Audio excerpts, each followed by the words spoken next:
제발 우리를 버리지 말아 주십시오. 베트남 총리가 삼성 법인장을 만나 간청하듯 내뱉은 말입니다. 불과 1년 전까지만 해도 삼성 없어도 우린 잘 산다며 자만심에 빠졌던 베트남이 왜 이렇게 변했을까요? 이 둘의 밀월 관계가 깨지는 순간 아시아 경제의 지도가 바뀌었습니다. 미국 트럼프 대통령이 휘두른 46% 관세 폭탄의 직격탄을 베트남이 맞았습니다. 삼성은 이미 2년 전부터 이 파국을 예상하고 플랜 B를 준비하고 있었죠. 베트남의 황금기가 단 2년 만에 끝장나버린 결정적 사건들. 베트남 관료들의 오만함과 삼성의 냉철한 탈출 작전. 그 긴박했던 순간을 들려드립니다. 워싱턴 DC 제 사무실 책상 위에는 항상 두 개의 두꺼운 파일이 놓여 있었습니다. 하나는 베트남, 또 하나는 삼성전자. 이 두 파일이 매주 두꺼워지면서 서로 뗄 수 없을 정도로 엮여가고 있다는 게 흥미로웠습니다. 어느 날 아침 제 비서가 급하게 문을 열고 들어왔습니다. 워커 부차관보님, 베트남 기획투자부 응우옌 장관님께서 긴급 통화를 요청하셨습니다. 목소리가 굉장히 흥분돼 있으세요. 전화를 받자마자 응우옌 장관의 목소리가 터져나왔습니다. 평소 차분하고 관료적이던 그분이 완전히 달라져 있었어요. 워커 부차관보님, 오늘은 베트남 경제사에 길이 남을 날입니다. 방금 전 우린 총리님께서 삼성전자 회장님과 화상 면담을 마치셨습니다. 삼성전자가 베트남에 추가로 50억 달러, 우리 돈으로 60조 원을 투자하기로 최종 합의했습니다. 이제 누적 투자액이 200억 달러를 훌쩍 넘어섭니다. 베트남은 이제 진정한 글로벌 제조 허브가 됩니다. 저는 축하한다는 인사를 했지만 솔직히 마음 한편이 복잡했습니다. 왜냐하면 바로 전날 저녁 제 동료인 남아시아 담당 국장이 보고를 했거든요. 인도 상공부 차관으로부터 똑같은 소식을 들었다고요. 삼성이 인도 노이다 공장에도 30억 달러를 투자하기로 했다는 얘기였습니다. 전화를 끊고 창밖을 바라보며 생각했습니다. 삼성은 정말 영리하게 움직이고 있구나. 베트남에 50억, 인도에 30억, 계란을 절대 한 바구니에 담지 않는 전략이야. 만약 한쪽에 문제가 생기면 즉시 다른 쪽으로 옮길 수 있도록 미리 준비하는 거지. 그때 베트남의 자신감은 정말 대단했습니다. 국제통화기금 IMF라고 하죠. 거기서 베트남 경제 성장률을 7.1%로 전망했어요. 세계은행은 더 나아가서 베트남을 포스트 차이나, 그러니까 중국 다음으로 뜨는 제조업 국가라고 평가했습니다.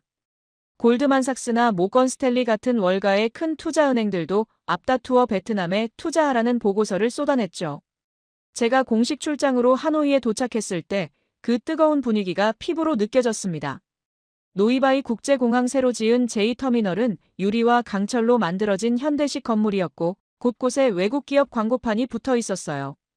인텔, 베트남에서 미래를 만듭니다.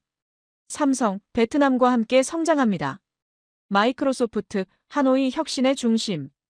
공항에서 나와 택시를 탔는데 기사가 백미러로 저를 보더니 영어로 말을 걸었습니다. 미국 사람이시죠? 베트남 경제 정말 좋죠? 저희 아들이 삼성 공장에 다니는데 월급 잘 받아요. 10년 후면 우리도 한국만큼 잘 살 겁니다. 택시기사까지도 그런 확신을 가지고 있었던 겁니다. 베트남 전체가 일종의 집단적 자신감에 도취돼 있었어요. 호텔에 도착했을 때는 더 놀라웠습니다. 호텔 로비가 사람들로 북적북적했어요. 알고 보니 애플 협력사 유치 세미나, 인텔 반도체 패키징 공장 투자 설명회, 마이크로소프트 소프트웨어 개발센터 오픈 행사가 동시에 열리고 있었던 겁니다. 베트남 정부 관료들은 양복 안주머니에 명함을 수백 장씩 넣고 다녔고 아침부터 저녁까지 외국 기업 사람들을 만나느라 정신이 없었습니다. 한 베트남 투자청 국장을 만났는데 그분이 에스프레소를 홀짝이며 자랑스럽게 말했어요. 워커 부차관보님, 솔직히 말씀드리면 지금 우리는 선택하는 입장입니다. 미국과 중국이 무역전쟁을 벌이면서 중국을 떠나려는 기업들이 줄을 서서 베트남으로 오고 있거든요. 미중 무역전쟁은 우리에겐 천재일우의 기회예요. 우리는 이제 아시아의 새로운 공장이 될 겁니다. 그의 눈빛에는 의심의 여지가 없는 확신이 가득했습니다. 하지만 그 많은 외국 기업 중에서도 삼성은 완전히 다른 차원이었습니다. 규모 자체가 비교가 안 됐거든요. 당시 삼성이 베트남에 투자한 금액이 얼마였는지 아십니까? 173억 달러. 우리 돈으로 환산하면 약 20조 원이 넘는 천문학적인 돈이었습니다. 이게 베트남 전체 외국인 투자의 거의 10%에 달하는 규모였어요. 베트남에 들어온 외국 돈 10개 중 하나가 삼성 돈이었던 겁니다. 삼성이 베트남에서 직접 고용한 사람만 8만 명이 넘었습니다. 여기에 삼성과 거래하는 협력업체, 직원들까지 합치면 약 20만 명이 삼성 덕분에 월급을 받고 가족을 먹여 살렸습니다. 베트남 인구가 약 1억 명이니까 단순 계산하면 베트남 사람 500명 중 1명은 삼성 관련 일을 하며 생계를 유지하고 있었던 셈이죠. 하지만 더 놀라운 건 수출 통계였습니다. 이건 정말 믿기 어려운 숫자예요. 베트남이 1년 동안 전 세계에 물건을 팔아서 벌어들이는 돈, 그러니까 수출액이 있잖아요. 그 중에서 무려 4분의 1이 삼성에서 나왔습니다. 정확히 말하면 베트남 전체 수출의 25%가 삼성 제품이었어요. 쉽게 비유하면 이렇습니다. 베트남이 미국이나 유럽, 일본에 물건을 팔아서 1년에 버는 돈이 약 2천억 달러 정도 됐는데 그중 500억 달러가 삼성 스마트폰과 전자제품을 판 돈이었던 겁니다. 4개 중 하나가 삼성이었던 거죠. 제가 미국 상무부 경제분석국에 의뢰해서 받은 심층 보고서를 보니까 이런 문장이 있더군요. 삼성전자 없는 베트남 수출 경제는 상상하기 어렵다. 한 기업이 한국가 총수출의 4분의 1을 책임진다는 건 글로벌 경제사에서도 매우 드문 사례이며 이는 베트남 경제가 삼성에 구조적으로 의존하고 있음을 의미한다. 박린성과 타이응 우엔성에 있는 삼성 공장 단지를 방문했을 때 저는 정말 감탄했습니다. 이건 공장이 아니라 하나의 완전한 도시였어요. 매일 새벽 5시부터 수천 대의 노란색 통근 버스가 하노이 시내 곳곳에서 사람들을 실어 날랐습니다. 삼성 공장에 출근하는 노동자들이었죠. 공장 정문 앞에는 아침 6시면 벌써 수만 명의 사람들이 줄을 서서 출근 체크를 기다리고 있었어요. 공장 주변으로는 베트남 사람들이 운영하는 쌀국수 식당이 수백 개 생겼고 커피숍, 편의점, 휴대폰 가게, 오토바이 수리점, 미용실, 작은 쇼핑몰까지 빼곡하게 들어섰습니다. 15년 전만 해도 이곳은 소와 물소가 논밭을 갈던 가난한 시골 마을이었습니다. 농부들이 아침마다 모내기를 하고 저녁에는 달빛 아래 집으로 돌아가던 그런 평화로운 농촌이었죠. 그런데 이제는 동남아시아에서 제일 큰 전자제품 생산 기지로 완전히 탈바꿈한 겁니다. 어느 날 저녁 하노이 대학교 경제학과 쩐반 투안 교수님을 만났습니다. 현지 한 식당에서 저녁을 먹는데 교수님이 소주잔을 들어올리며 진지하게 말씀하시더군요. 워커 부차관보님, 삼성은 우리 베트남에게 그냥 외국 회사가 아닙니다. 제 학생들이 농담 삼아 이런 말을 해요. 삼성이 기침을 하면 베트남이 감기에 걸린다고요. 우리 경제의 심장이에요. 삼성 신제품이 잘 팔리면 베트남 GDP 성장률이 올라가고 삼성 실적이 나빠지면 우리 경제도 같이 주저앉습니다. 이건 그냥 하는 말이 아니라 지난 10년간 통계로 완벽하게 증명된 사실입니다. 실제로 그랬습니다. 삼성 갤럭시 신모델이 대박이 나면 그의 베트남 수출이 급증했고 반대로 삼성이 어려우면 베트남 성장률도 같이 떨어졌어요. 한 기업의 실적과 한 국가의 경제가 그렇게 긴밀하게 연결돼 있었던 겁니다. 저는 베트남 정부 고위층 사람들과 정기적으로 만났습니다. 공식 의제는 미국과 베트남 사이의 무역협력이나 자유무역협정 이행점검 같은 거였지만 대화는 거의 항상 삼성 얘기로 흘러갔어요. 기억에 남는 회의가 하나 있습니다. 베트남 상공부 차관이 파워포인트 발표 자료를 아주 공들여 준비해 왔더군요. 제목이 베트남 제조업의 현재와 미래, 삼성과 함께 성장하는 위대한 10년이라는 거창한 타이틀이었습니다. 첫 페이지 슬라이드에 나온 숫자들을 보는 순간 저는 속으로 휘파람을 불었어요. 삼성 베트남 법인 연간 수출액 600억 달러. 우리 돈으로 약 80조 원입니다. 베트남 전체 수출액 대비 비중 25%. 현지 직접 고용 인원 8만 2천 명. 현지 협력사 수 253개 업체. 간접 고용 효과까지 포함하면 약 20만 명. 차관은 레이저 포인터를 들고 그래프를 가리키며 자신감 넘치는 목소리로 말했습니다. 여러분, 이 숫자들을 보십시오. 우리는 지난 10년간 삼성과 함께 기적을 만들어 왔습니다. 그리고 앞으로 10년은 더욱 놀라울 것입니다. 베트남은 곧 동남아시아 최대 기술 허브가 될 것이며 삼성은 그 중심에 있을 것입니다. 회의실에 앉아있던 베트남 관료들이 모두 고개를 끄덕였습니다. 누구 하나 의심하는 사람이 없었어요. 다들 그 말을 100% 믿고 있었던 겁니다. 하지만 미국 상무부에서 보는 시각은 완전히 달랐습니다. 저희는 석 달에 한 번씩 글로벌 공급망 위험도 평가라는 두꺼운 보고서를 만들었어요. 쉽게 말하면 세계 각국에 있는 공장들이 얼마나 안전한지, 얼마나 위험한지를 분석하는 겁니다. 그런데 베트남 섹션을 펼쳐보니까 빨간 경고등이 4개나 켜져 있더군요. 빨간불은 심각한 위험 신호를 뜻합니다. 첫 번째 경고는 집중도 위험이었습니다. 삼성이 전 세계에 파는 스마트폰 10대 중 6대를 베트남에서 만들고 있다. 생산의 60%를 한 나라에 집중하는 건 매우 위험하다. 만약 베트남에 문제가 생기면 삼성 전체가 흔들릴 수 있다. 두 번째 경고는 전력 인프라 부족이었습니다. 베트남에서 전기를 쓰는 양이 1년에 12%씩 빠르게 늘어나는데 발전소를 짓는 속도는 1년에 5%밖에 안 된다. 격차가 점점 벌어지고 있다. 2025년쯤 되면 심각한 전력난이 발생할 가능성이 높다. 세 번째 경고는 정치적 불확실성이었습니다. 베트남은 공산당 일당 독재 국가다. 정책이 당 지도부의 결정에 따라 갑자기 바뀔 수 있다. 외국 기업을 보호하는 법률 체계가 아직 미흡하다.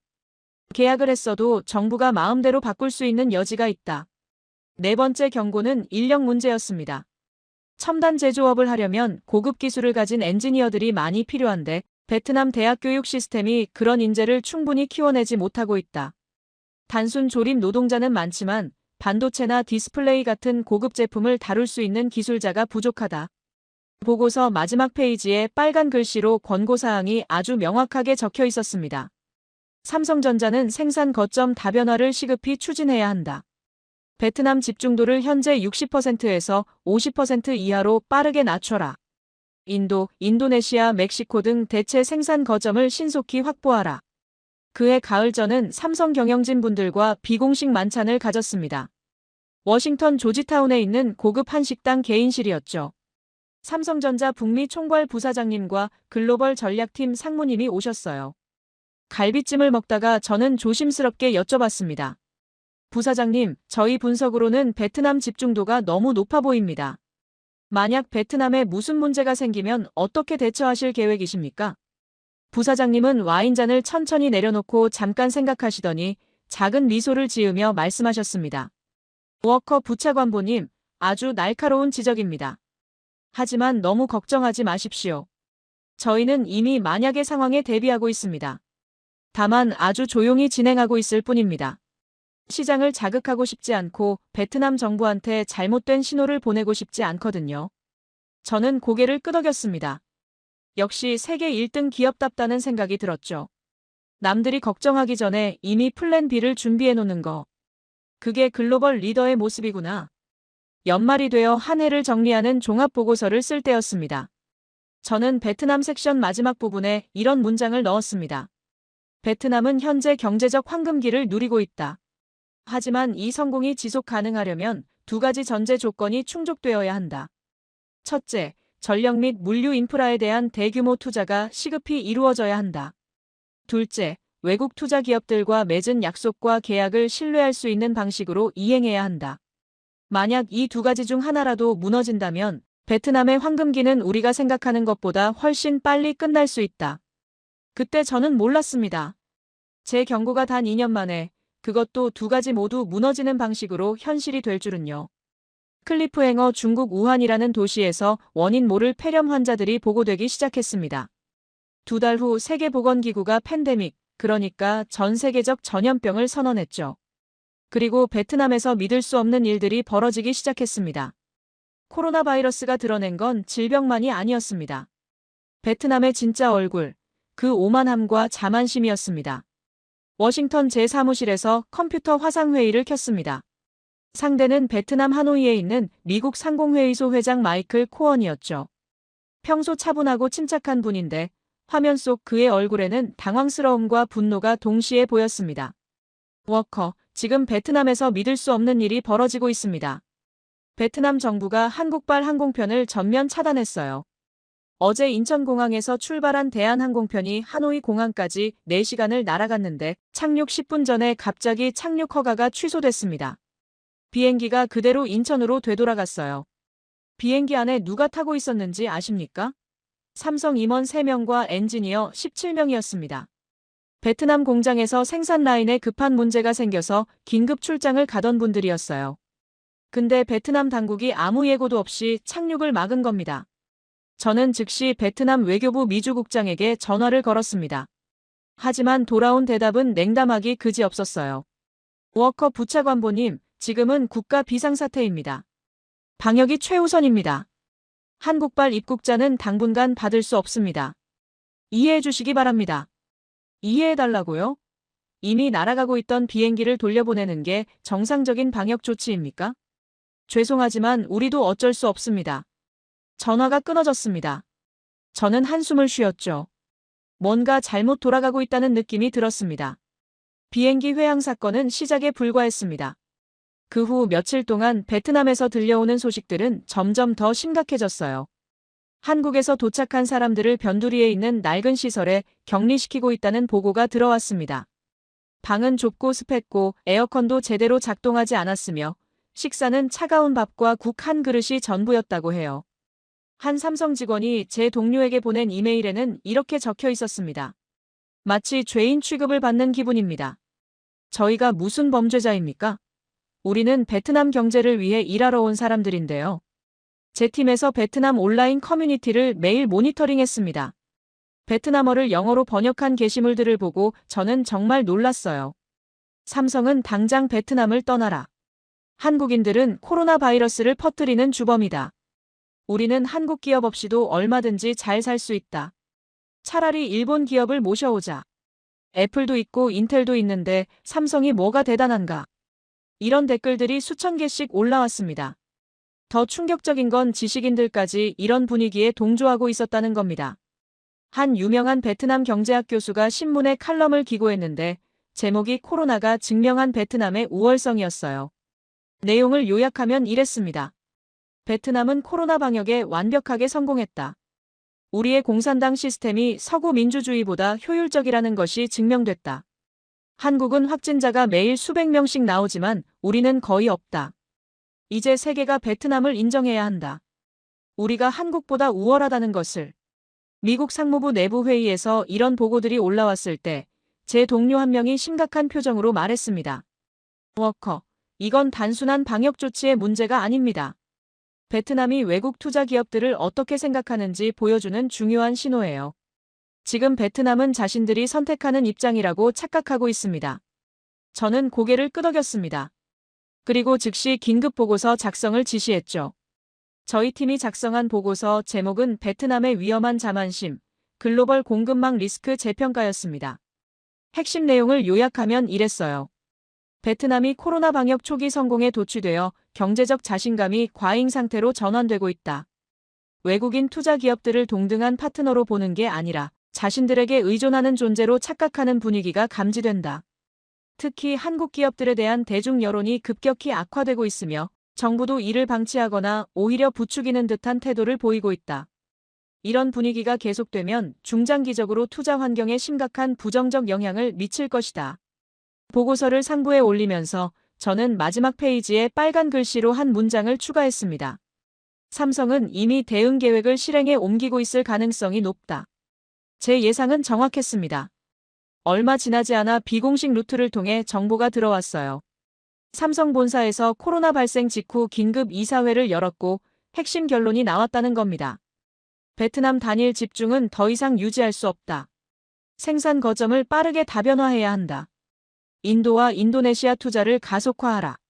그리고 조용하지만 확실한 변화가 시작됐습니다. 삼성은 베트남 공장의 주간 가동 일수를 줄이기 시작했어요.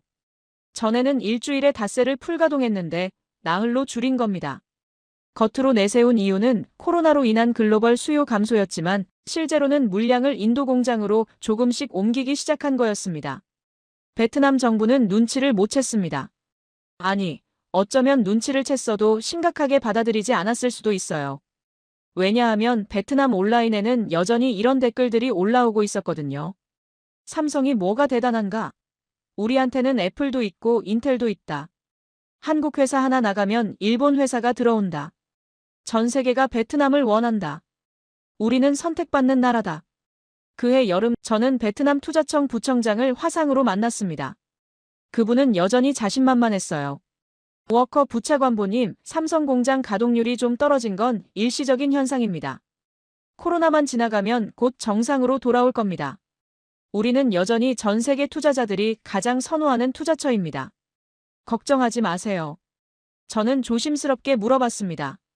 부청장님, 혹시 삼성이 인도 쪽 생산을 늘리고 있다는 소식 들으셨습니까? 그분은 손을 가볍게 흔들며 대수롭지 않게 말했습니다. 그거야 뭐 삼성이 여러 곳에 공장을 갖고 있는 건 당연한 거 아닙니까? 하지만 베트남이 핵심입니다. 삼성은 베트남 없이는 못 살아요. 우리가 삼성의 최대 생산 기지인데 감히 어디로 가겠습니까? 저는 더 이상 아무 말도 하지 않았습니다.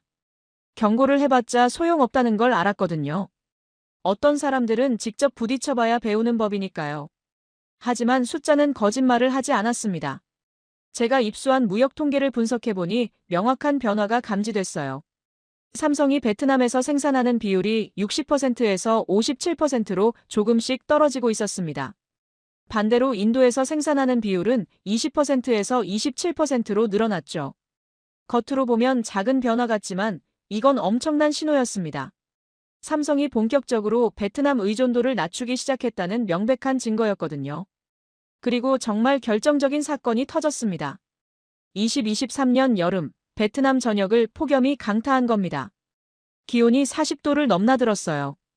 사람들이 에어컨을 하루 종일 틀었고 전기 사용량이 폭발적으로 증가했습니다. 그런데 베트남 발전소들은 이 수요를 감당할 수가 없었어요. 베트남 전력공사가 내린 조치는 충격적이었습니다. 산업단지에 대한 전력 공급을 사전 통보 없이 차단하기 시작한 겁니다. 어느 날 오후 3시쯤이었습니다. 삼성 방린 공장에서 생산 라인 하나가 한창 가동 중이었어요. 스마트폰 부품들이 정밀하게 조립되고 있었죠. 그때 갑자기 모든 불이 꺼졌습니다. 정전이었어요. 첨단 전자제품 공장에서 정전이 얼마나 치명적인지 아십니까? 전기가 1분만 나가도 라인에서 작업 중이던 제품. 수천 개가 순식간에 쓸모없는 쓰레기가 됩니다. 근데 그날 전기가 2시간이나 끊긴 겁니다. 제가 삼성 베트남 법인장 부사장님과 긴급 통화를 했을 때 그분 목소리에는 분노와 절망이 섞여 있었습니다. 워커 부차관보님, 이건 재앙입니다. 라인 17번이 완전히 멈췄어요. 작업 중이던 스마트폰 부품 3,200개가 전부 망가졌습니다. 손해액만 계산해도 수백억 원입니다. 더 큰 문제는 베트남 전력공사가 앞으로도 이런 일이 계속될 수 있다고 통보했다는 겁니다. 예고도 없이 전기를 끊을 수 있다고요. 저는 바로 베트남 상공부 차관에게 항해 전화를 걸었습니다. 차관이 전화를 받았는데 그의 대답은 더 황당했어요. 워커 부차관보님, 저희도 죄송하게 생각합니다만 어쩔 수 없는 상황입니다. 전력 수요가 공급을 초과했어요. 가정용 전기를 끊을 수는 없지 않습니까? 산업단지에서도 이해하고 협조해야 합니다. 전기를 좀 아껴 쓰면 됩니다. 전기를 아껴 쓰라고요? 24시간 돌아가야 하는 첨단 제조 공장에서요? 저는 믿을 수가 없었습니다. 이건 베트남이 첨단 제조업을 할 준비가 전혀 안 돼 있다는 걸 스스로 증명하는 거였거든요. 쉽게 비유하면 이렇습니다. 환자를 수술하고 있는데 갑자기 병원 전기가 나간 것과 똑같습니다. 수술대 위 환자는 어떻게 됩니까? 생명이 위험해지죠. 공장도 마찬가지입니다. 정밀 작업 중에 전기가 나가면 수백억 원짜리 제품이 한순간에 쓰레기로 변합니다. 제 팀에서 긴급 분석을 돌렸습니다. 결과는 더욱 암울했어요. 베트남의 전력 수요는 1년에 12%씩 가파르게 증가하는데 발전소 건설 속도는 1년에 5%밖에 안 됩니다. 이 격차가 계속 벌어지면 향후 최소 3년에서 4년은 전력난이 계속될 거라는 전망이 나왔습니다. 삼성 입장에서는 선택의 기로에 섰습니다. 전기가 언제 끊길지 모르는 곳에서 반도체나 디스플레이 같은 초정밀 제품을 만들 수는 없거든요. 한번 정전이 나면 수백억 원 손해인데 이런 위험을 계속 감수하고 있을 수는 없는 거죠. 저는 삼성 본사 생산 총괄 부사장님과 화상 통화를 했습니다. 그분이 한숨을 쉬며 말씀하셨어요. 워커 부차관보님, 저희가 베트남에서 20년 동안 공장을 운영했습니다. 단 한 번도 고객사에 제때 납품 못한 적이 없었어요. 우리 자랑이었습니다. 그런데 올해 들어서만 벌써 3번이나 납품이 지연됐습니다. 전부 정전 때문입니다. 미국 고객사들이 화를 내고 있어요. 계약 위반이라고 따지고 있습니다. 이러다가는 우리 신용도 자체가 떨어집니다. 그리고 결정적인 한마디를 하시더군요. 우리는 이제 베트남을 핵심 생산 기지로 볼 수 없습니다. 보조기지 정도로 격화시켜야겠습니다. 클리프행어하지만 정말 충격적인 건 따로 있었습니다. 베트남 정부가 삼성과 처음 투자할 때 맺었던 약속을 일방적으로 깨버린 겁니다. 세금 약속 말이죠. 그리고 그 순간 신뢰는 완전히 무너져 내렸습니다. 베트남 정부가 삼성과의 약속을 깬 사건은 어느 날 갑자기 일어난 게 아니었습니다. 조금씩 신호가 있었어요. 하지만 결정타는 2024년 1월에 날아왔습니다. 그날 아침 저는 한국기획재정부 통상 담당 국장으로부터 긴급 전화를 받았습니다. 평소 차분한 분인데 목소리에 당혹감이 가득했어요. 워커 부차관보님, 베트남이 약속을 어겼습니다. 삼성한테 세금을 추가로 4,300억 원 내라고 통보했어요. 우리 기업들이 지금 패닉 상태입니다. 무슨 말씀이십니까? 세금 약속은 계약으로 보장된 거 아니었습니까? 그게 말이죠. 글로벌 최저한세 때문이랍니다. 국제 규칙이니까 어쩔 수 없다는 식이에요. 이 얘기를 이해하려면 배경을 좀 설명해야 합니다. 삼성이 처음 베트남에 공장을 지을 때 베트남 정부가 아주 파격적인 약속을 했습니다. 법인세를 5%만 내라는 거였어요. 보통 법인세가 20%인데 4분의 1만 내라고 한 겁니다. 왜 이렇게 세금을 깎아줬을까요? 간단합니다. 삼성 같은 큰 기업이 와서 공장을 짓고 수만 명을 고용하면 세금을 좀 덜 받아도 나라 전체로는 훨씬 이득이거든요. 고용도 늘고 수출도 늘고 주변 상권도 살아나니까요. 삼성은 이 약속을 믿고 수십조 원을 베트남에 쏟아부었습니다. 공장도 짓고 최첨단 설비도 들여오고 베트남 사람들을 교육시켜서 기술자로 키웠죠. 모든 게 5% 법인세라는 약속을 전제로 한 거였습니다. 그런데 국제사회에서 새로운 규칙이 만들어졌어요. 글로벌 최저한세라고 전 세계 모든 나라가 기업들한테 최소한 15%는 세금을 받자는 약속이었습니다. 너무 낮은 세금으로 기업을 유치하는 걸 막자는 취지였죠. 이 규칙이 생기자 베트남 정부는 고민에 빠졌습니다. 삼성한테 5%만 받기로 약속했는데 국제 규칙은 15%를 받으라고 하니까요. 이럴 때 정상적인 나라들은 어떻게 했을까요? 두 가지 방법이 있었습니다. 첫째, 세금은 15%를 받되 다른 방식으로 10%만큼 보상해주는 겁니다. 예를 들어 현금을 지원한다든지 전기료를 깎아준다든지 땅값을 낮춰준다든지 하는 식이죠. 싱가포르가 이렇게 했어요. 둘째, 삼성한테 솔직하게 사정을 설명하고 양해를 구하는 겁니다. 국제 규칙 때문에 어쩔 수 없으니 세금은 올리되 다른 혜택을 주겠다고 협상하는 거죠. 아일랜드가 이런 방식을 택했습니다. 그런데 베트남은 어떻게 했을까요? 그냥 일방적으로 통보했습니다. 2024년 1월 15일 베트남 재무부가 삼성 베트남 법인에 공문을 보냈어요. 내용은 이거였습니다. 글로벌 최저한세 시행에 따라 법인세율을 5%에서 15%로 조정합니다. 추가 납부액은 연간 약 5억 달러, 한화 약 4,300억 원으로 추산됩니다. 협조 바랍니다. 협조 바랍니다. 이건 협조를 구하는 게 아니라 일방적 통보였습니다. 제가 그날 저녁 삼성 본사 재무담당 상무님과 통화를 했을 때 그분 목소리에는 배신감이 역력했습니다. 워커 부차관보님, 이건 사기나 다름없습니다. 우리가 5% 세금이라는 조건을 믿고 20조 원을 투자했어요. 그걸 15년간 유지하기로 계약했습니다. 그런데 갑자기 1년에 4천억 원을 더 내라고요? 이게 말이 됩니까? 국제 규칙 때문이라고 하지 않습니까? 워커 부차관보님, 다른 나라들 좀 보세요. 싱가포르는 세금을 올리는 대신 연구개발비를 지원해줬어요. 아일랜드는 인프라 투자를 약속했고요. 베트남만 아무 보상 없이 그냥 세금만 올렸습니다. 이게 파트너십입니까? 저는 베트남 재무부 차관에게 전화를 걸었습니다. 차관님, 삼성과 처음에 한 약속은 어떻게 됩니까? 기업들은 약속을 믿고 투자를 한 건데 이렇게 일방적으로 조건을 바꾸면 신뢰가 깨집니다. 차관의 대답은 기계적이었습니다. 워커 부차관보님, 이건 국제 규칙입니다. 우리만 그러는 게 아니라 전 세계가 다 따르는 규칙이에요. 우리도 어쩔 수 없습니다. 이해해 주십시오. 하지만 저는 알고 있었습니다. 다른 나라들이 어떻게 대처했는지 말이죠. 저는 목소리를 약간 높였습니다. 차관님, 싱가포르와 아일랜드가 어떻게 했는지 아십니까? 그 나라들은 기업들이 손해보지 않도록 여러 가지 보완책을 만들었습니다. 베트남은 왜 그렇게 하지 않습니까? 우리 재정 사정이 그들과 다릅니다. 재정 사정이 어려우면 애초에 약속을 하지 말았어야죠. 약속을 해놓고 지키지 않는 건 신의 위반입니다. 전화 저편에서 잠시 침묵이 흘렀습니다. 그리고 차관이 차갑게 말했습니다. 워커 부차관보님, 이건 베트남의 주권 사항입니다.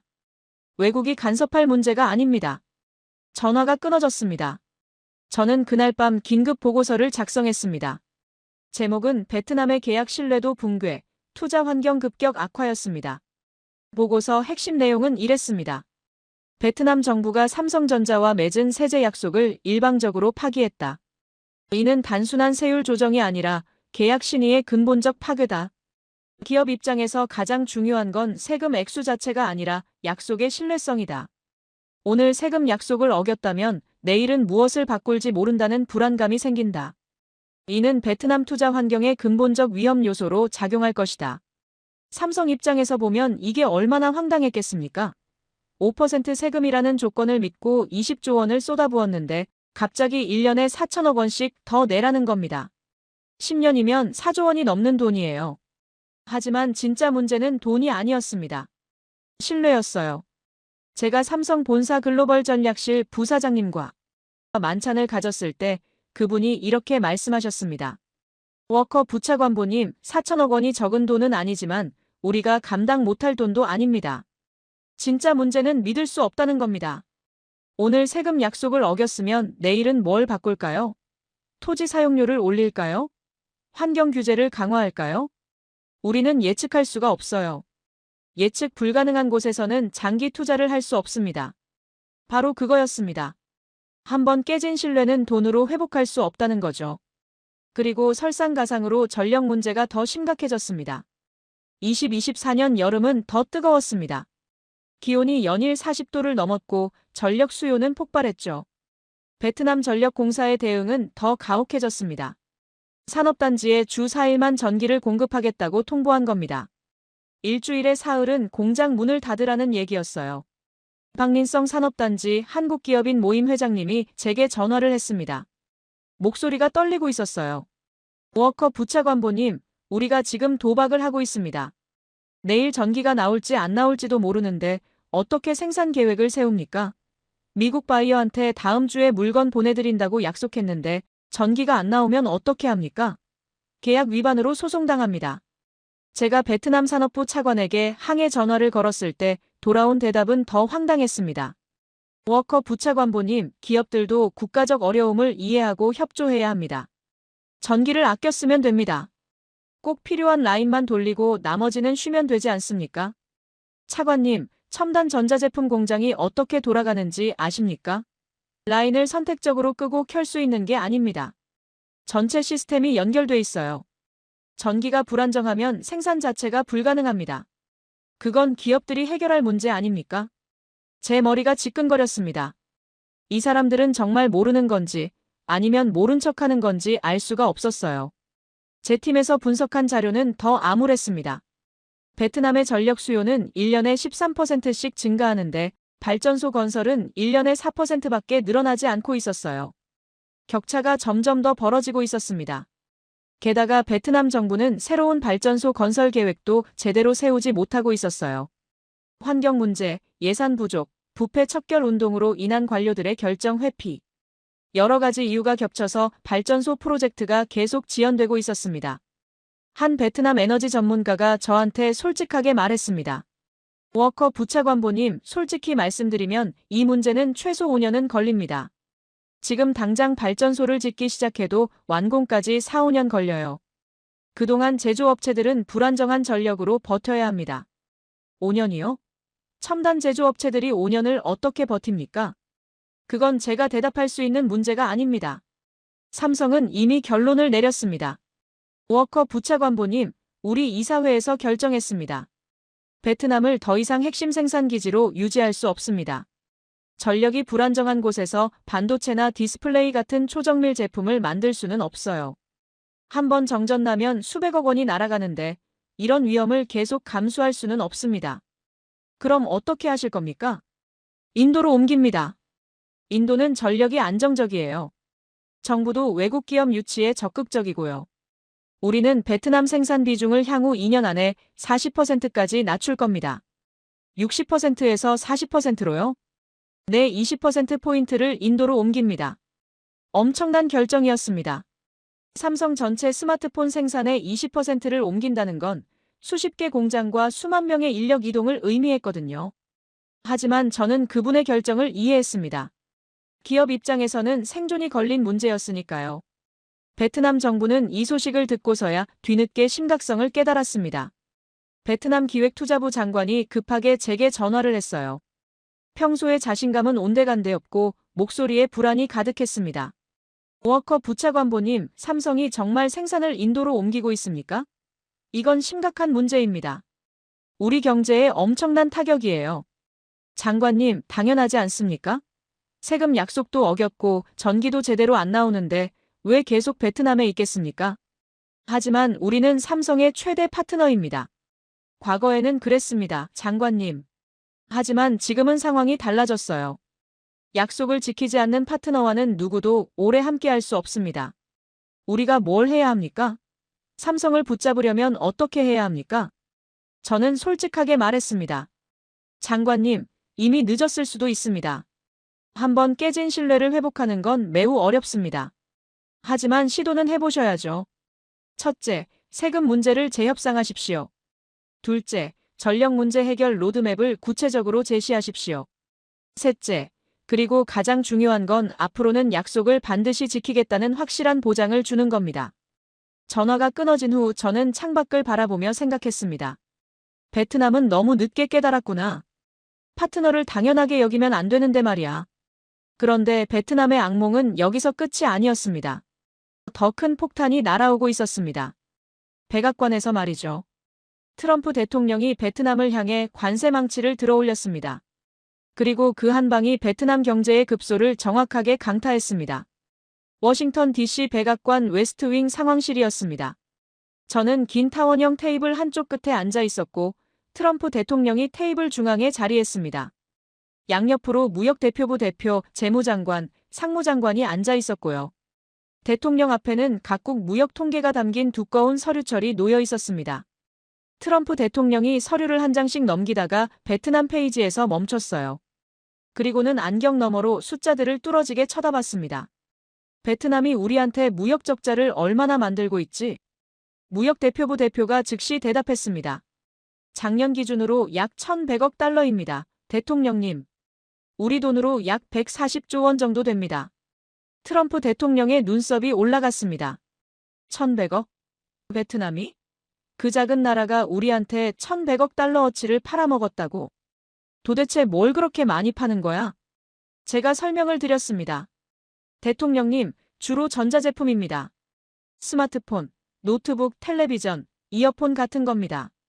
그런데 실제로는 베트남 회사가 만드는 게 아닙니다. 삼성 같은 한국 회사들이 베트남에 공장을 지어서 거기서 만들어 미국으로 파는 겁니다. 트럼프 대통령이 테이블을 탁 쳤습니다. 그러니까 베트남은 그냥 공장 빌려주는 거고 실제로는 한국이나 중국 회사들이 베트남을 우회로로 쓰면서 미국한테 물건을 파는 거네. 중국 관세 피하려고. 정확하십니다, 대통령님. 트럼프 대통령 얼굴이 붉어지기 시작했습니다. 이건 사기야, 완전히 사기라고. 중국한테 관세 매기니까 베트남으로 우회해서 들어오는 거잖아. 안 돼. 베트남한테도 세금을 물려야 해. 높게, 아주 높게 말이야. 재무장관이 조심스럽게 끼어들었습니다. 대통령님, 얼마 정도를 생각하고 계십니까? 트럼프 대통령이 잠깐 생각하더니 말했습니다. 40%. 아니, 46%로 하자. 회의실이 조용해졌습니다. 46%면 엄청난 관세예요. 예를 들어 베트남에서 만든 스마트폰 한 대가 $1,000라면 미국에 들어올 때 460달러를 세금으로 내야 한다는 얘기거든요. 거의 절반을 세금으로 내는 겁니다. 저는 조심스럽게 말씀드렸습니다. 대통령님, 46%는 너무 높습니다. 그러면 미국 소비자들도 피해를 봅니다. 스마트폰 가격이 오르면 결국 미국 국민들이 비싼 값을 내고 사야 하니까요. 트럼프 대통령이 손을 크게 흔들었습니다. 아니야, 워커. 그럼 회사들이 베트남 말고 다른 데로 가거나 아예 미국으로 공장을 가져올 거야. 그게 내가 원하는 거라고. 미국의 일자리를 가져오는 거지. 46%로 확정해. 회의가 끝나고 저는 급히 사무실로 돌아와 삼성 북미 총괄 이성민 부사장님께 긴급 전화를 걸었습니다. 부사장님, 방금 백악관 회의 끝났습니다. 트럼프 대통령이 베트남산 제품에 46% 관세를 매기기로 결정했습니다. 이번엔 진짜입니다. 전화 저편에서 깊은 한숨 소리가 들렸습니다. 46%요? 예상은 했습니다만 그 정도일 줄은 몰랐네요. 이러면 베트남에서 만든 제품을 미국에 팔 수가 없습니다. 인도는 어떻습니까? 인도는 26%입니다. 베트남보다 20%포인트나 낮아요. 그럼 답은 명확하네요. 내 베트남 물량을 빠르게 인도로 옮겨야 합니다. 베트남 정부는 이 소식을 듣고 완전히 패닉에 빠졌습니다. 베트남 외교부가 급하게 워싱턴에 특별 사절단을 보냈어요. 외교부 차관이 직접 왔죠. 저는 국무부 회의실에서 베트남 차관을 만났습니다. 차관의 얼굴은 창백했고 손은 떨리고 있었어요. 워커 부차관보님, 이건 너무 가혹합니다. 46% 관세는 우리 경제를 완전히 무너뜨립니다. 제발 미국 정부를 설득해 주실 수 없습니까? 우리는 미국의 오랜 파트너 아닙니까? 저는 솔직하게 말했습니다. 차관님, 제가 할 수 있는 게 거의 없습니다. 대통령님이 이미 결정하셨어요. 차라리 베트남 정부가 직접 나서서 구체적인 제안을 하시는 게 낫습니다. 미국 기업 투자를 대폭 늘리겠다든지 미국산 제품 수입을 확대하겠다든지 말입니다. 우리가 뭘 해야 합니까? 구체적으로 말씀해 주십시오. 첫째, 미국 기업들한테 베트남이 매력적인 투자처라는 걸 보여주셔야 합니다. 지금은 전력도 불안정하고 약속도 안 지켜서 신뢰가 바닥이에요. 둘째, 미국산 농산물이나 에너지를 대량으로 수입하겠다는 약속을 하십시오. 셋째, 그리고 빨리 움직이셔야 합니다. 시간이 없어요. 하지만 차관은 구체적인 답을 내놓지 못했습니다. 그냥 검토하겠다, 본국에 보고하겠다는 말만 반복했죠. 저는 그 순간 알았습니다. 베트남은 제대로 대응하지 못할 거라고. 실제로 베트남의 대응은 형편없었습니다. 말로만 협상하겠다고 했지 구체적인 제안은 전혀 나오지 않았어요. 시간만 질질 끌었습니다. 그 사이 삼성은 번개같이 움직였습니다. 제가 입수한 내부 자료를 보니 삼성이 작전을 아주 체계적으로 짰더군요. 베트남에서 미국으로 가던 스마트폰 물량을 단계적으로 줄이고 인도에서 생산한 제품을 미국으로 보내는 양을 급격히 늘렸습니다. 숫자로 보면 이렇습니다. 1년 전만 해도 미국에 팔린 삼성 스마트폰 중에서 베트남산이 63%였어요. 그런데 트럼프 관세 발표 후 6개월 만에 40%로 뚝 떨어졌습니다. 거의 3분의 1이 줄어든 겁니다. 반대로 인도산은 어떻게 됐을까요? 22%에서 45%로 2배 이상 급증했습니다. 삼성이 인도 공장을 풀가동하고 있었던 거죠. 베트남 통계청이 발표한 수출 통계는 더 충격적이었습니다. 베트남의 스마트폰 수출이 10년 만에 처음으로 감소한 겁니다. 전년 대비 18%나 급감했어요. 베트남 언론이 발칵 뒤집혔습니다. 스마트폰 수출 붕괴, 경제위기 임박 제조업 허브 지위 흔들린다, 삼성 이탈 가속화. 이런 자극적인 제목의 기사들이 쏟아졌죠. 더 재미있는 건 베트남 온라인 여론의 급변이었습니다. 1년 전만 해도 삼성 없어도 된다, 한국 기업 필요 없다고 떠들던 사람들이 이제는 완전히 태도를 바꿨어요. 삼성이 떠나면 안 된다, 정부가 삼성을 반드시 붙잡아야 한다, 우리 일자리가 사라진다, 제발 정부는 뭐하나. 이런 댓글들이 폭발적으로 올라왔습니다. 하지만 이미 늦었어요. 한번 떠나기 시작한 기업을 다시 붙잡기는 정말 어렵거든요. 하지만 이미 늦었어요. 한번 떠나기 시작한 기업을 다시 붙잡기는 정말 어렵거든요. 베트남 기획투자부 장관이 제게 다급하게 전화를 했습니다.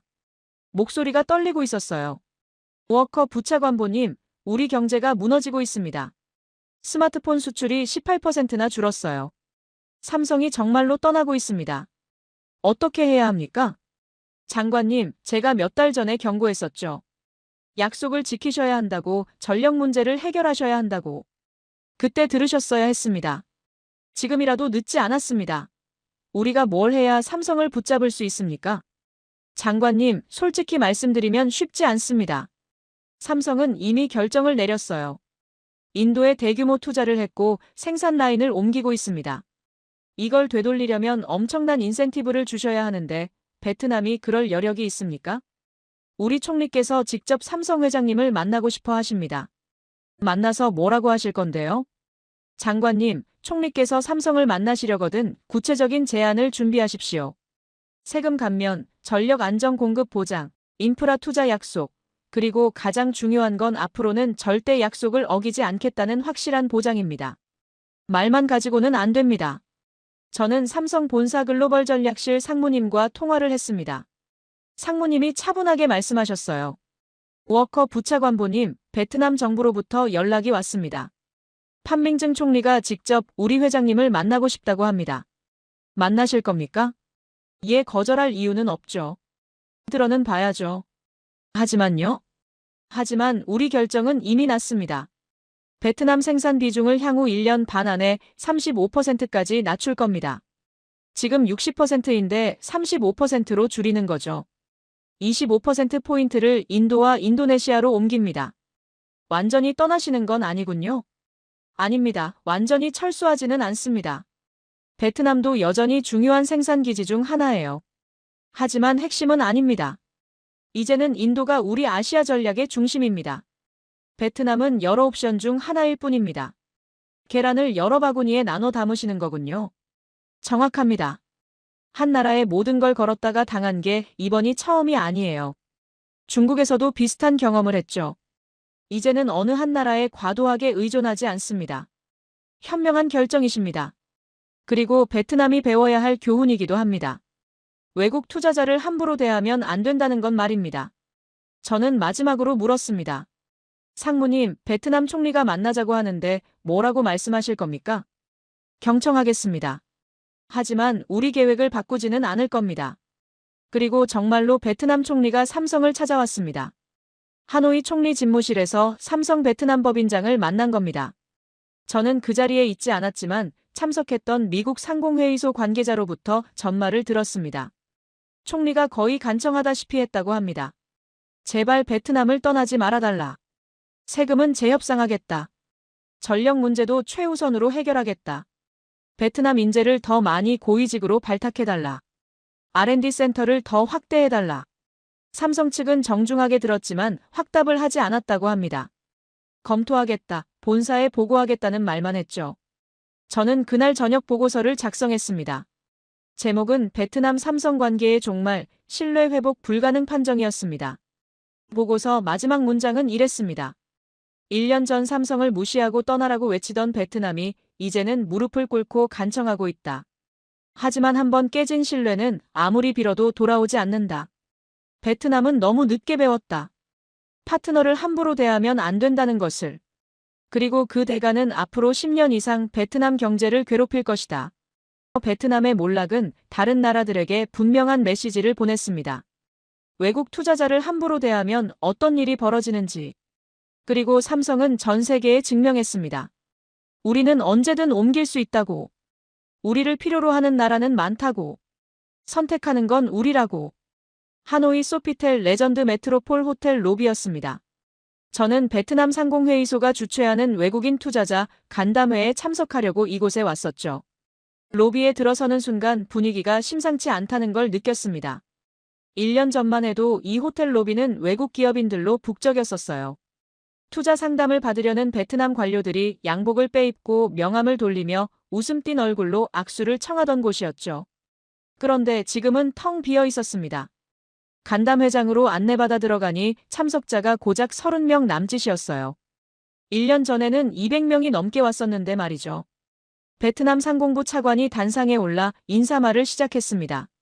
신사숙녀 여러분, 오늘 이 자리에 참석해 주셔서 감사합니다. 최근 베트남 경제에 대한 일부 부정적 보도가 있었습니다만 저희는 여전히 동남아시아 최고의 투자처입니다. 저희 정부는 외국인 투자자 여러분을 위해 최선을 다하고 있습니다. 질의응답 시간이 되자 한 독일 기업 대표가 손을 들었습니다. 차관님, 전력 문제는 언제 해결됩니까? 저희 공장이 지난달에만 7번이나 정전을 겪었습니다. 이래서는 생산 계획을 세울 수가 없습니다. 정부가 최선을 다하고 있습니다. 곧 개선될 것입니다. 고지 언제입니까? 1년입니까? 2년입니까?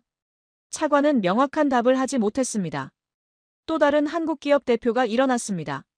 차관님, 작년에 우리한테 약속한 세제 혜택이 일방적으로 취소됐습니다. 이런 식으로 정부가 약속을 번복하면 누가 베트남을 믿고 투자하겠습니까? 그건 글로벌 최저한세라는 국제 규칙 때문입니다. 저희만의 문제가 아닙니다. 하지만 싱가포르나 아일랜드는 다른 방식으로 보상해줬습니다.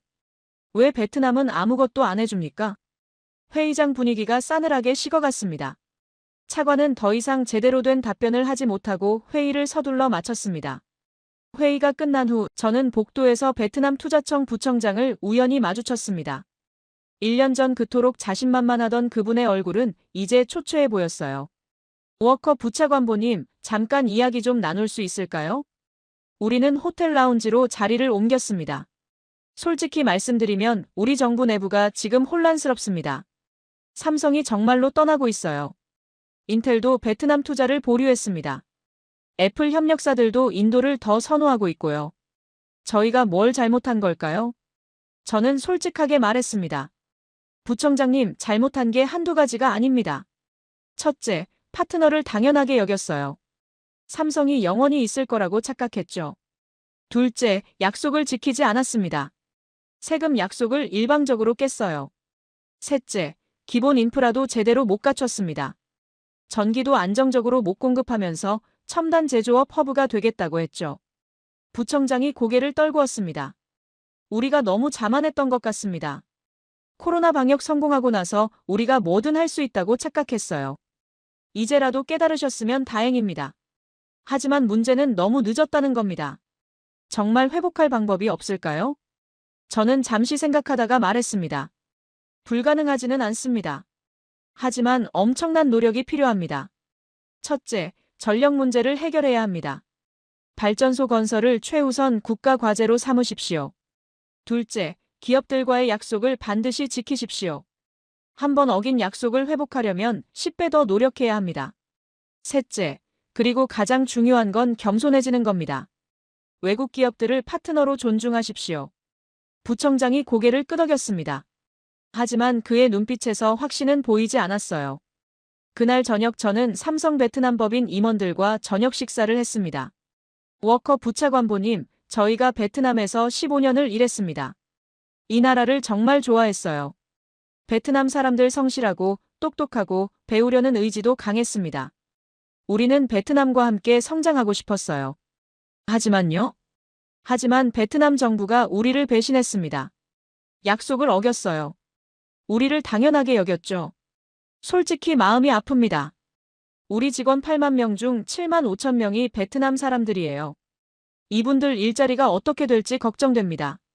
완전히 철수하시는 건 아니죠? 아닙니다. 하지만 대폭 축소할 겁니다. 내년까지 베트남 인력을 5만 명 수준으로 줄일 계획입니다. 3만 명이 일자리를 잃는 거죠. 저는 잠시 말을 잃었습니다. 3만 명. 그 3만 가족의 생계가 달린 문제였습니다. 그분이 계속 말했습니다. 더 안타까운 건 협력사들입니다. 삼성과 거래하던 베트남 중소기업이 200여 개인데 이 중 절반 이상이 문을 닫을 겁니다. 그럼 거기서 일하던 사람들은 어떻게 됩니까? 적어도 10만 명은 일자리를 잃을 겁니다. 베트남 정부는 이 사실을 알고 있습니까? 알고 있습니다. 그래서 패닉 상태죠. 총리가 직접 우리 회장님한테 전화까지 했어요. 하지만 이미 늦었습니다. 며칠 후 제 팀에서 작성한 긴급 보고서가 올라왔습니다. 제목은 베트남 경제 위기 심화, 제조업 붕괴 가속화였습니다. 주요 내용을 요약하면 이랬습니다. 삼성의 베트남 생산 축소로 직접 고용 3만 명 감소 예상. 협력사 폐업으로 간접 실업 10만 명 이상 발생 전망. 베트남 전체 수출의 20%를 차지하던 전자제품 수출이 급감하며 무역수지 악화. 외국인 직접 투자 감소세 뚜렷. 올해 상반기 외국인 투자 전년 동기 대비 32% 급감. 베트남 경제 성장률 전망 7.1%에서 5.4%로 대폭 하향 조정. 하지만 가장 심각한 건 따로 있었습니다. 신뢰의 붕괴였죠. 저는 한 일본 대기업 동남아 총괄 이사와 통화할 기회가 있었습니다. 그분이 솔직하게 말하더군요. 워커 부차관보님, 저희 회사도 베트남 투자를 검토하고 있었습니다. 하지만 삼성 사태를 보고 계획을 전면 재검토하기로 했어요. 베트남 정부가 삼성 같은 큰 기업한테도 저렇게 하는데 우리 같은 중견 기업은 어떻게 대우받겠습니까? 다른 기업들도 비슷한 반응인가요? 그렇습니다. 제가 아는 독일 기업, 미국 기업 모두 베트남 투자를 보류하거나 축소하고 있어요. 대신 인도나 인도네시아를 보고 있습니다. 베트남의 브랜드가 무너지고 있었습니다. 한번 무너진 국가 브랜드를 회복하는 데는 10년 이상 걸립니다. 그해 여름 베트남 국회에서 긴급 경제청문회가 열렸습니다. 저는 화상으로 청문회를 지켜봤어요. 야당 의원 한 명이 기획투자부 장관을 강하게 추궁했습니다. 장관님, 삼성이 떠나고 있습니다. 인텔 투자도 무산됐습니다. 외국인 투자가 30% 이상 줄었어요. 이게 다 누구 책임입니까? 장관이 땀을 흘리며 대답했습니다. 글로벌 경제 상황이 어렵고 미국의 관세 정책 때문에. 변명하지 마십시오. 싱가포르는 투자가 늘어나고 있고 인도는 폭발적으로 증가하고 있습니다. 왜 베트남만 줄어듭니까? 장관은 제대로 된 답을 하지 못했습니다. 또 다른 의원이 일어났습니다. 2년 전 이 자리에서 장관님이 뭐라고 했습니까? 베트남은 포스트 차이나 1등 주자라고 했습니다. 삼성은 베트남 없이 못 산다고 했어요. 그런데 지금 상황이 어떻습니까?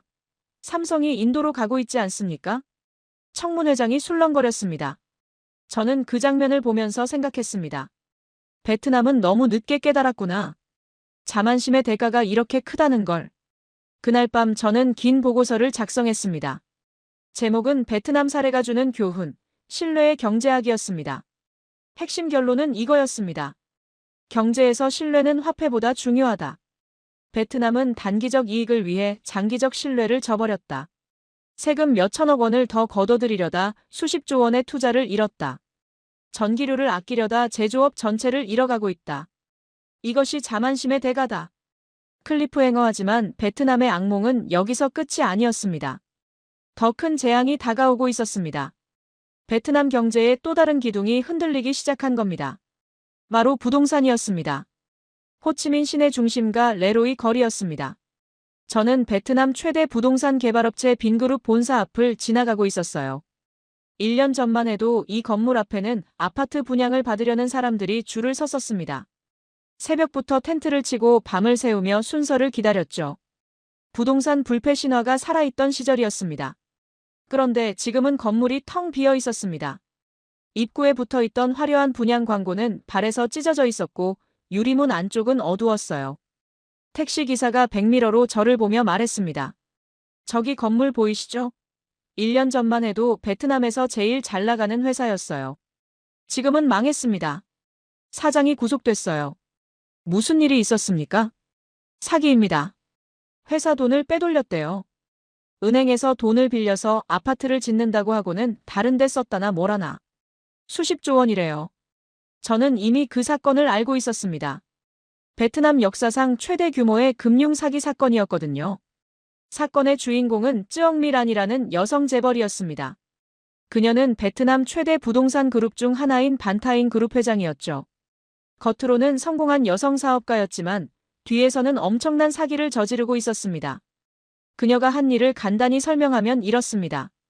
은행에서 돈을 빌릴 때 가짜 서류를 만들었어요.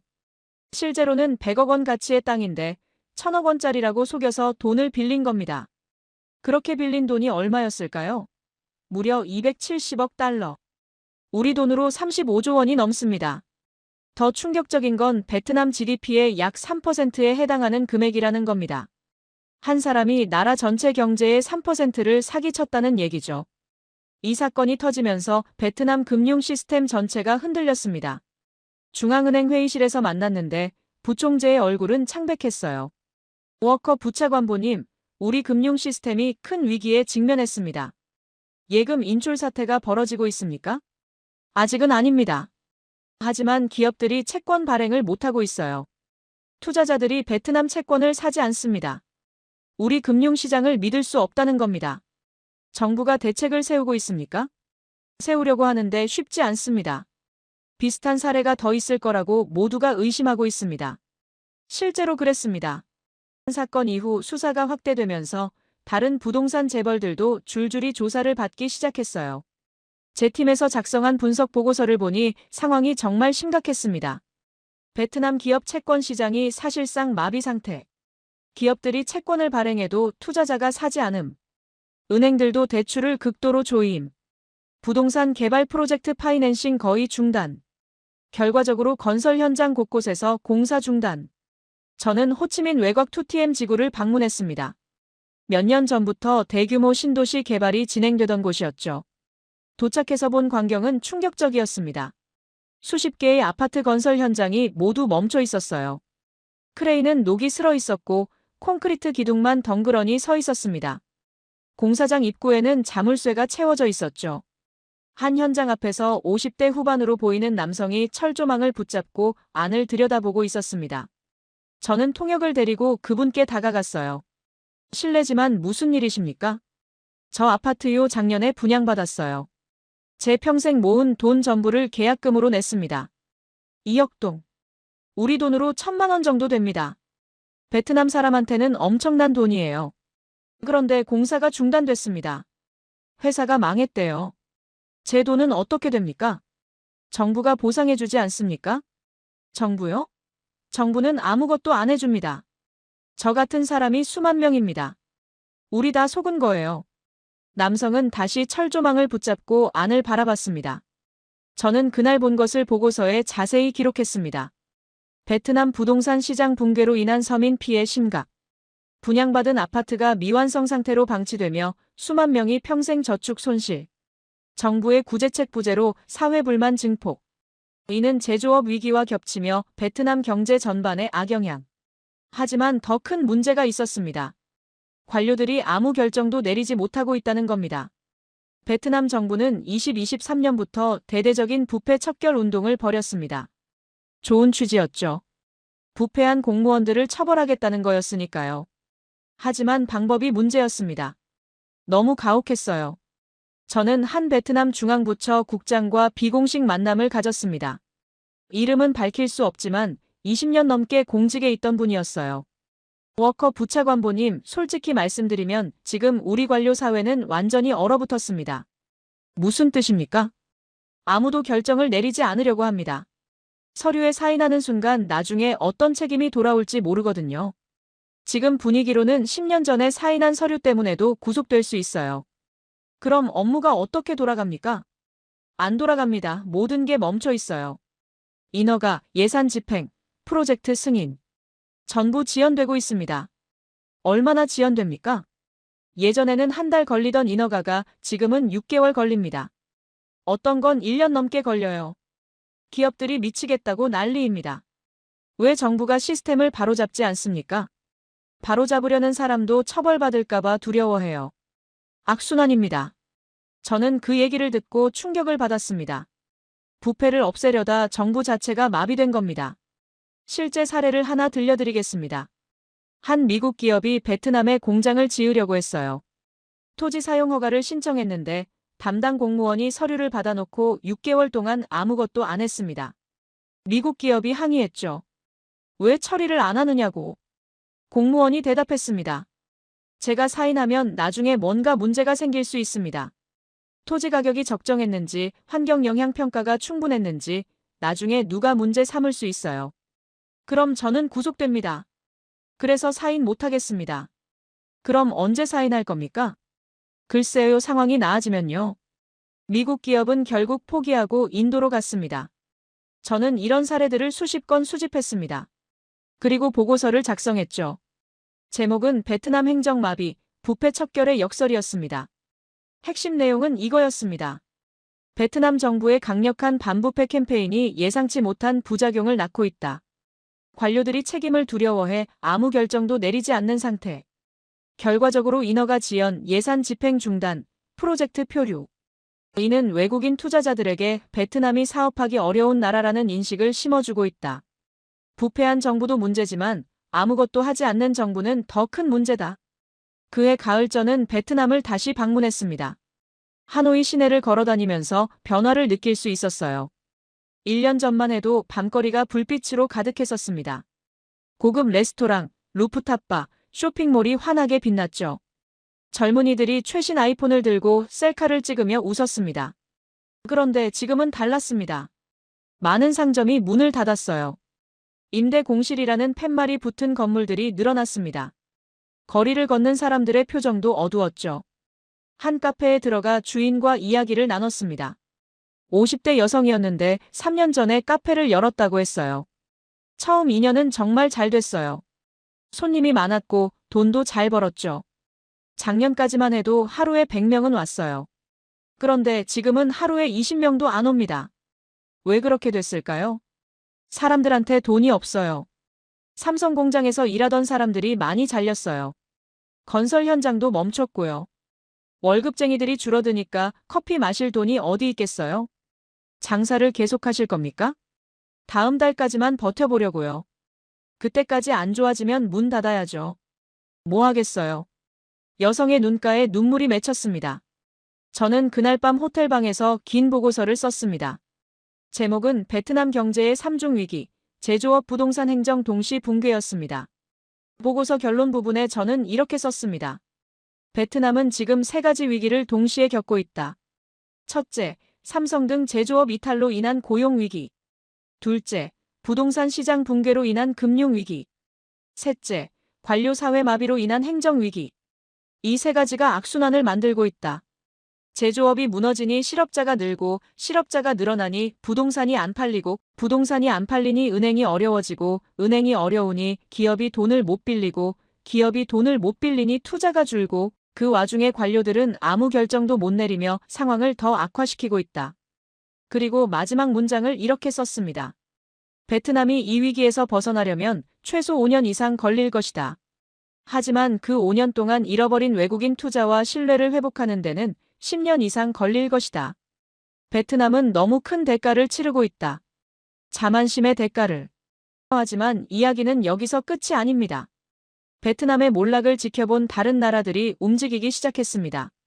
인도와 인도네시아가 삼성을 향해 손짓하고 있었고 삼성은 새로운 파트너를 선택했습니다. 그리고 그 선택은 향후 10년의 아시아 경제 지도를 바꿔놓을 것입니다. 뉴델리 인디라 간디 국제공항에 도착한 저는 공항 밖으로 나오자마자 거대한 광고판을 봤습니다. 메이드 인 인디아, 메이드 포 더 월드. 삼성과 함께하는 인도의 미래. 광고판 속에는 삼성 로고와 함께 인도 국기가 나란히 펄럭이고 있었어요. 1년 전 베트남에서 봤던 광고와 똑같은 구도였습니다. 하지만 분위기는 완전히 달랐죠. 저는 인도 상공부 초청으로 뉴델리에 온 참이었습니다. 인도 정부가 외국인 투자 유치 전략을 논의하는 고위급 회의에 자문 역할로 참석해달라고 요청했거든요. 상공부 회의실에 들어서자 라제시 쿠마르 차관이 반갑게 맞이했습니다. 그는 케임브리지에서 경제학 박사를 받은 엘리트 관료였어요. 워커 부차관보님, 멀리서 오시느라 수고하셨습니다. 오늘 우리가 논의할 주제는 명확합니다. 어떻게 하면 베트남의 실수를 반복하지 않을 것인가입니다. 회의 테이블에는 인도 재무부, 전력부, 산업부 고위 관료들이 앉아 있었습니다. 모두가 진지한 표정이었죠. 라제시 차관이 프레젠테이션을 시작했습니다. 여러분, 베트남 사례는 우리에게 완벽한 교과서입니다. 하지 말아야 할 것들의 목록이죠. 첫째, 파트너를 당연하게 여기지 말 것. 둘째, 약속을 반드시 지킬 것. 셋째, 인프라 투자를 절대 소홀히 하지 말 것. 우리는 이 3가지를 철칙으로 삼을 것입니다. 한 재무부 국장이 질문했습니다. 하지만 차관님, 삼성이 정말 베트남을 떠나 인도로 오고 있습니까? 오고 있는 정도가 아닙니다. 이미 왔습니다. 그가 다음 슬라이드를 넘겼습니다. 화면에 나타난 숫자들이 인상적이었어요. 삼성전자 인도 투자 현황. 노이다 공장 증설 완료, 생산 능력 연간 1억 2천만 대. 첸나이 디스플레이 공장 가동 개시, 연간 생산 능력 5천만 장. 방갈로르 R&D 센터 확장, 연구 인력 3,000명으로 증원. 총 투자액 15억 달러, 약 2조 원. 더 중요한 건 이겁니다. 올해 인도에서 생산된 삼성 스마트폰 중 60%가 수출됩니다. 주요 시장은 미국, 유럽, 중동. 인도가 삼성의 새로운 글로벌 수출 허브가 된 겁니다. 한 산업부 관료가 손을 들었습니다. 베트남과 우리의 차이점이 무엇입니까? 차관이 단호하게 대답했습니다. 첫째, 우리는 약속을 지킵니다. 삼성과 계약한 세제 혜택은 20년간 절대 변경하지 않을 것입니다. 법으로 보장했습니다. 둘째, 전력 공급을 최우선 과제로 삼았습니다. 삼성 공장이 있는 지역에는 24시간 안정적 전력 공급을 보장합니다. 셋째, 행정 처리를 신속하게 합니다. 원스톱 서비스 센터를 만들어서 모든 인허가를 한 곳에서 30일 이내에 처리합니다. 저는 감탄했습니다. 인도가 베트남의 실패에서 정말 제대로 배우고 있구나. 회의가 끝난 후 저는 라제시 차관과 단둘이 차를 마셨습니다. 그가 솔직하게 말했어요. 워커 부차관보님, 사실 우리도 완벽하지 않습니다. 인도에도 문제가 많아요. 관료주의, 복잡한 규제, 인프라 부족. 하지만 우리는 한 가지를 확실히 배웠습니다. 외국 투자자를 존중해야 한다는 건 말입니다. 베트남은 왜 그걸 몰랐을까요? 자만심입니다. 코로나 방역 성공하고 나서 자기들이 뭐든 할 수 있다고 착각했어요. 하지만 우리는 다릅니다. 우리는 겸손합니다. 인도에는 해결해야 할 문제가 산더미 같다는 걸 알고 있으니까요. 그 겸손함이 인도의 무기가 될 것 같습니다. 그렇게 만들겠습니다. 며칠 후 저는 노이다에 있는 삼성 인도 공장을 방문했습니다. 델리에서 차로 1시간 거리였어요. 공장에 도착하자 규모에 압도당했습니다. 축구장 수십 개를 합쳐놓은 것 같은 거대한 건물이었어요. 주차장에는 수천 대의 오토바이와 자동차가 빽빽했습니다. 이 공장에서 하루에 40만 대의 스마트폰을 생산합니다. 1년이면 1억 대가 넘어요. 작년까지만 해도 베트남이 1위였는데 이제는 인도가 우리의 최대 생산 기지입니다. 베트남과 비교하면 어떻습니까? 솔직히 처음에는 걱정했습니다. 인도 노동자들이 베트남만큼 숙련될 수 있을까? 하지만 기우였어요. 인도 사람들은 배우는 속도가 빠릅니다. 특히 젊은 층은 영어도 잘하고 기술 이해도도 높아요. 전력 공급은 안정적입니까? 그게 제일 중요한 부분인데요. 인도 정부가 우리 공장에 전용 전력선을 깔아줬습니다.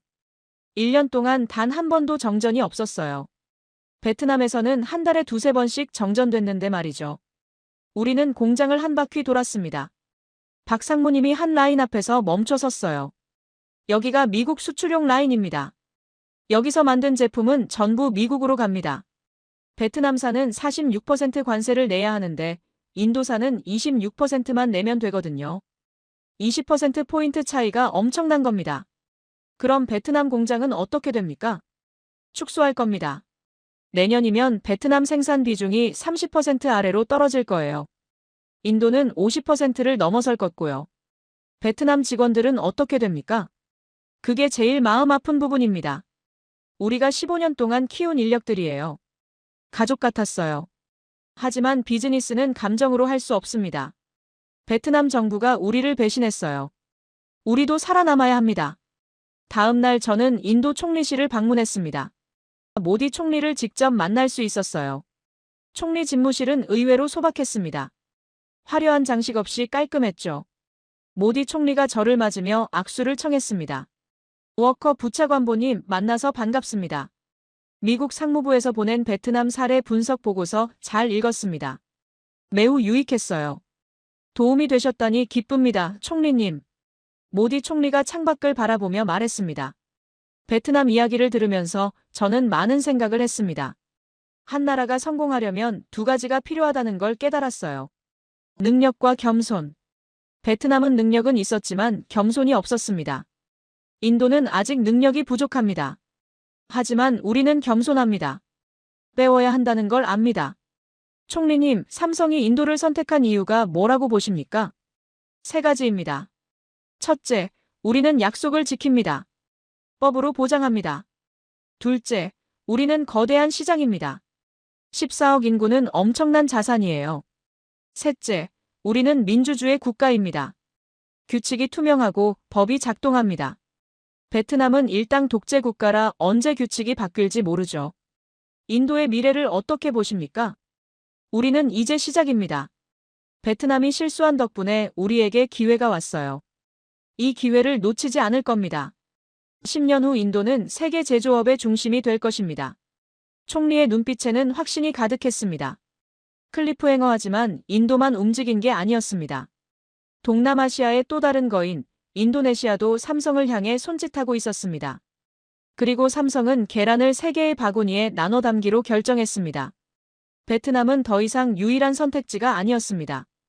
이제 베트남은 여러 옵션 중 하나일 뿐이었습니다. 이번 일에서 얻은 교훈이 있다면요?